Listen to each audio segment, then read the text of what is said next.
taliyaha qaybta booliiska ee gobolka Sanaaga gaashaanle sare Salebaan Ducaale Dhagacade xogayaha fulinta garada Cabdicasiis Ismaaciil Aadan gudoomiye Celifeen iyo maamulaha wasaaradda diinta iyo awqaafta waayeel cuqaal iyo maamulka deegaanka Bohol ayaa si rasmi ah xariga uga jaray saldhigga deegaanka Bohol kaasi oo la hirgeliyay munaasabaddan xariga lagaga jaray saldhigga Bohol ee hoos timaada gobolka Solo ayaa waxa ka hadlay cuqaal waayeel waxgarad iyo waliba maamulka deegaanka Bohol iyaga oo isla markaasina sheegay in baahi weyn isla markaasina ugu soo beegmay xilli loo baahnaa furitaanka saldhiggani taliyaha qaybta booliiska gobolka Sanaag isaguna aad iyo aad u mahadsan yahay runtii oo gobolka intuu taliyaha ka noqday runtii wax badan iska bedeleen waxaan halkan aad iyo aad farin uga marinayaa runtii deegaankan Bohol hoos yimaada waa deegaan aad u ballaaran 70 kilomitir meelaha qaarkood ay jiraan oo ma garaysayay ilaa dhowr iyo 20 tuulo weeyaan de intaasi ma gaar la'aan karayso marka jananka booliska kulli codsiga horena waa nooga hayay jananka booliska waxaan leenahay de taliye gaarigii codsigiisa aan ku dirsanay iminkana meel kasta ka raadiyo gaariga ugu horeeya soo gala waxaan rajaynaynaa inaad annaga naga dhigi doonto ilaahay maanta uu gartay inay inoo suura gasho saldhiggii Bohol inaynu furanno horta marka uu horeysaan ilaahay ugu mahadnaqno nabadgelyadeennii oo jar ka laalaaday maanta waxaad moodaa inay si wanaagsan inoogu shaqayn doonto هذا هو حبار ودريا يصير كلمة بدها سؤالي محمد كاين جنك عيدة كبوليسكا ترياها قيمتها سوف يوم كوكيلا وحمار وحي برتا وطاي لبدا قديفون يلا يا الله من عطيه كرمان وادقمو سلدقي سلسله جمعه يكون مغاشي هراء الصومالي يعني كسر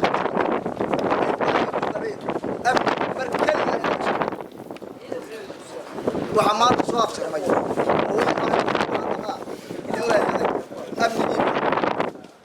هو ولي بقى التليا ونقضي لنا كسبيري أما يسمي سارو ده سلقيا ده كلامه وإحنا وقا صوتره هنا أدنو كرديسو إذا كا أو كل واحد كستابه هالنقطة كلها قبل كنا وإحنا وقا صوترتو لو كردية إذا تكا وحيالها وجود أنا كابياش شغلو إن وقارجي كل قارجي وانكور هنا ده البدن باتلي يكون بحسي إن بدن باتشنا كلا هذا الشيء كل ميزانية ده سنة كلا بكون يلا تنكا وحلاي شيء إنان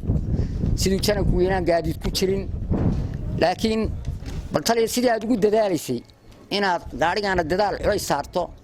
ما دام أي تشيد بلارن أنا ويدو كعد سنينا ولا حبا دمن ولا حدا دمن إن نوجود درتان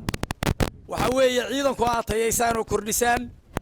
إيو بابور كي لقوا شقين لها عيدا كواديكسن لها إن لبضع أيام نقدمن عاد بانو ويدو كعد سنينا لبضع أنا إن نوصل راعيسان saldhigga iyo bilayska maanta aynu ka daafurnay degmada Bohol faa'iidada iyo qiimaha ay leeyihiin qof walba uu garanaya marka waxaan aad iyo aad ugu mahadnaqayaa taliyaha qaybta oo intii uu leeynoo soo bedelay ee uu gobolka inoo yimi wax weyn oo horumar weyn ah ka qabtay laakiin taliyaha qaybta gobolka Sanaag waxaan leeyahay taliye waxyaabaha noogu daran ee degmadan ugu daran ee maanta aan u soo ambabaxnay aan ku adkayno waxa weeye horta waa gaadiidka raguna de meel gaari ma hadaan gaadiid lahayn degmadanuna sida chiefka loogu kaftamay waa ceel dibir yar xogayaha fulinta dowladda hoose ee degmada Garadaga injineer Cabdicasiis Ismaaciil Aadan iyo taliyaha qaybta booliiska ee gobolka Sanaaga Salebaan Ducaale Ubaxle oo iyana gunaanadkii madasha soo afmeeray ayaa ugu horeyn bulshada degmada Bohol ku hambaliyeeyay sida ay heeganka ugu jiraan ilaalinta nabadgelyada sidoo kalena fariimo isbarkan oo ku saabsan ammaanka halkaasi uga hoga tusaaleeyay dadweynaha degmadaasi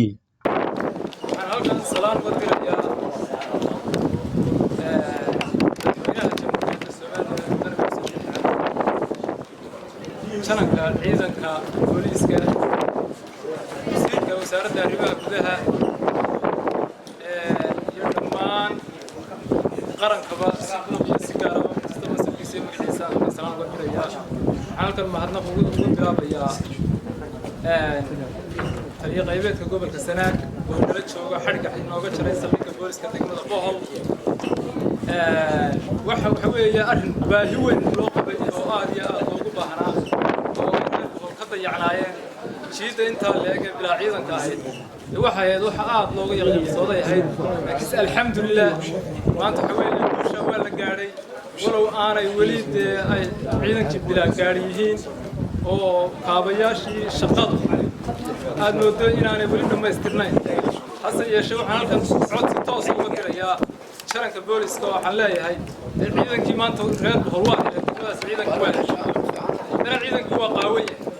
waxa weeye degmada hoosteeda magaalada Bohol gudaheedu bay wax ka qaban karaan iminka inta ay maamusho waxba kama soo qaban karaan oo balyada iyo bogaadinta uga mahad celinayna ilaahay ka sukow anigoo maanta ka wakiilaha taliyaha ciidanka booliiska jamhuuriyadda Soomaaliland oo soo wakiishay inaan saldhigga xadhiga ka jaro waxaan kaliya mahad celinaynaa oo bulshada degmada Bohol joogta dhammaan waxgarad iyo waayeel iyo haween iyo arday iyo caruurba kaaga mahad celinayaan saldhigga booliiska quruxda badan ee aad uga dhistay degmada Bohol iyo ciidanka cusub ee aad u qortay ee deegaanka ka qortay ee u soo tababartay si bulshadooda ugu shaqayn lahaayeen haddana aad fadhigood ku soo celisay intaas ay nasiib u heleen waxaan rajaynayaa inay bogcaddani noqon doonto bogcad khayr qabta oo bulshada reer Bohol ka faa'iidaan waxaan rajaynayaa haddii la ka dhigo ciidanka booliiska horteeda soo taagan ee reer Bohol ee cusub ee maanta deegaankoodii u adeegi doona oo maanta laga bilaabo shaqo geli doona